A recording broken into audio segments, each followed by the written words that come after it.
Hi there, welcome to Algebra 1. My name is Ms. Sepe. Pronunciation guide is here for folks who weren't sure how to pronounce my name. It's Ms. Sepe. I'm your student's Algebra 1 teacher. Today we're going to be talking a little bit about myself. I'll introduce myself, tell you a little bit about me. We'll be going over a course description. We'll also be going over grading policies, course expectations, a little bit about our classroom environment, and then, of course, how to contact me. So here we go. We'll start with a bit about myself. I was born and raised in Connecticut. I've been in California for 8 years. I've been teaching for 4 years. This is my 5th year in the classroom. I have a Master's of Arts in Education, and I do enjoy music, cooking, running, and hanging out with my dogs, who you might be able to hear barking in the background right now.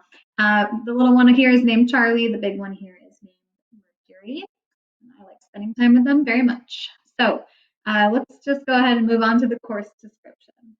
Algebra 1 is a rigorous grade level course designed to provide students with a strong mathematical foundation to prepare for future secondary math courses. Our areas of focus this year, in summary, we'll be learning about linear equations, inequalities, and systems. We'll be learning about two variable statistics. We'll be learning about exponential and quadratic functions, as well as quadratic equations.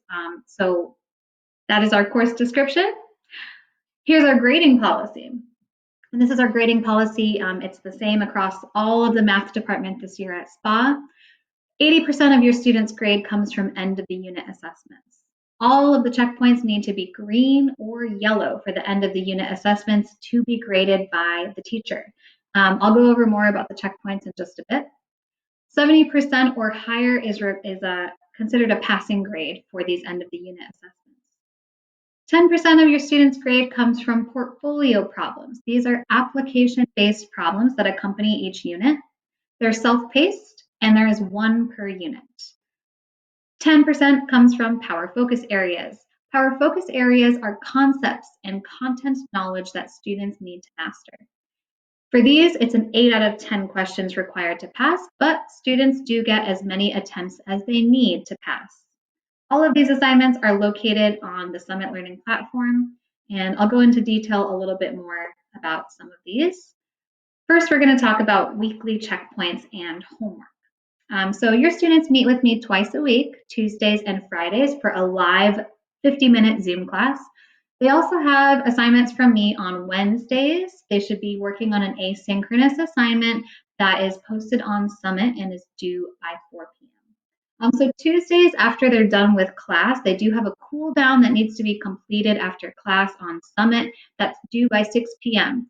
The cool downs are fairly short, usually 1 to 2 questions, intended to assess their comfortability with the topics taught that day. It shouldn't be taking more than 10 minutes or so. On Friday, they also have a cool down to complete after class on Summit.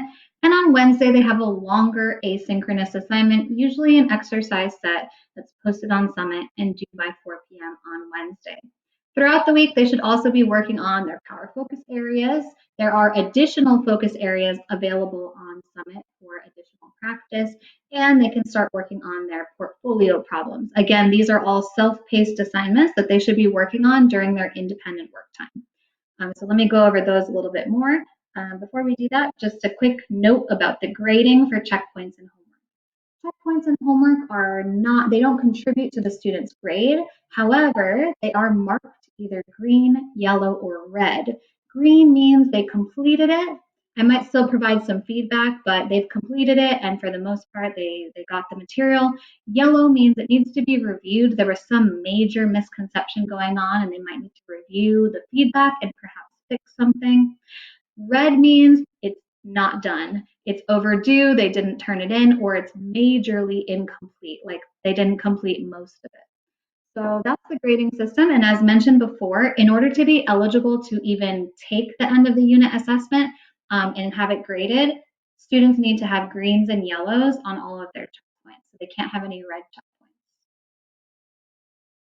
The power focus areas and the portfolio problems are self-paced assignments. As mentioned before, 10% of their grade comes from power focus areas and 10% of their grade comes from portfolio problems.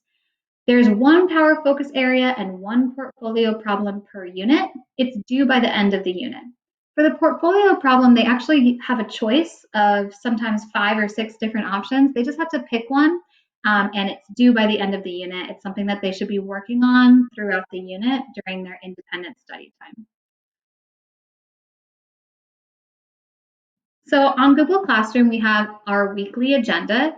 It's for keeping track of assignments. If they go to Google Classroom and check out their weekly agenda, this is where they can find all of the checkpoints and assignments that are due for the week. It's a really good place if your student's forgetting what's due for math class. It's a good place to check in. Again, Google Classroom is really mostly used for organization purposes, but everything is turned in and graded on the Summit Learning platform. Let's talk a little bit more about the course materials and the platforms. So Summit Learning is our primary learning management system. All graded work will be on or linked through Summit. Some of the assignments you'll see if you check out what your student's working on are links to a website called Assessments.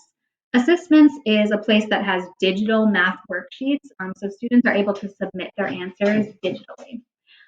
So all of this can be found on Summit Learning, and all of it will be graded on Summit Learning. Feedback will be provided, again, via green, yellow, or red for checkpoints, and then for end of the unit assessments and power focus areas, they will receive grades on those and portfolio problems. All of our live classes are on Zoom. On Google Classroom, this is where we keep lesson notes, materials, and recorded class videos, as well as the weekly agenda.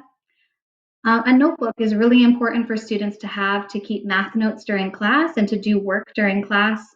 Focus areas also do require students to take notes. And finally, we use Desmos and sometimes Pear Deck for math problems in class and math talks during class. This is where students can submit answers to the things that they're working on, the tasks that they're working on during our live class sessions. I do track participation in these activities.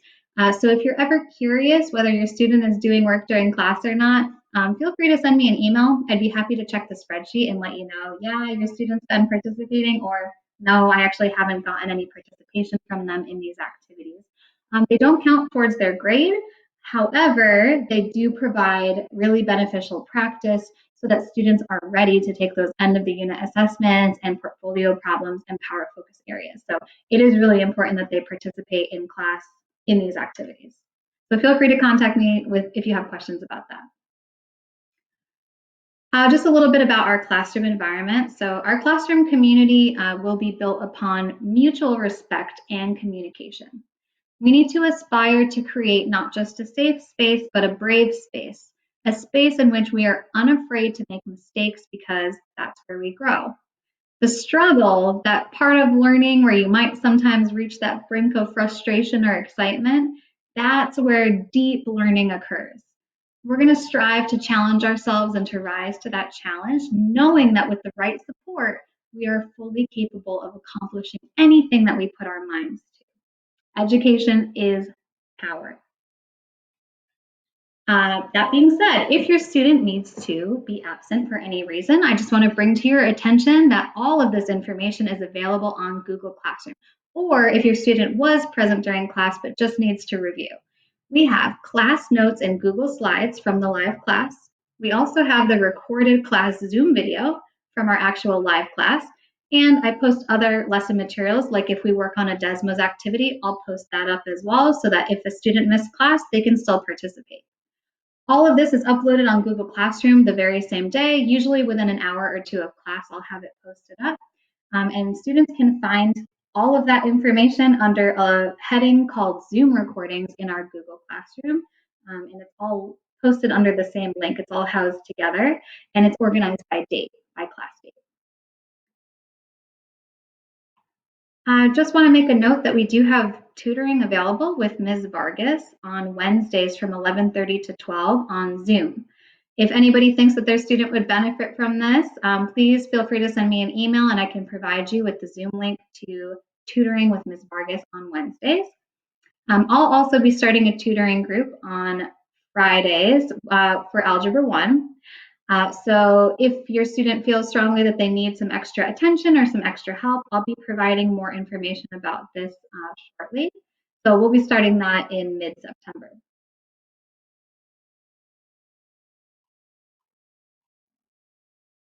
And finally, communication. If you have any questions, comments, or concerns, please don't hesitate to contact me. My email is here, victoria.sepe@cocospa.org. If you prefer a phone call, please call the school at 925-235-1130. You can then choose from a menu for the staff member that you want to talk to, and you can leave a message on my voicemail. I'll listen to the voicemail and I will give you a call back when time allows.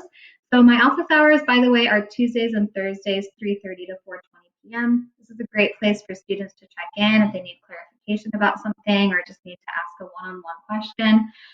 Also, parents as well, if you want to be there with your student, if you have some questions too, that's perfectly fine. Yeah, so that's all my information for now. If anybody has any questions, please feel free to reach out to me. I love to hear from parents. I love to hear feedback. Thank you so much for coming. And again, if you need to talk to me, please reach out via email or phone. Thank you.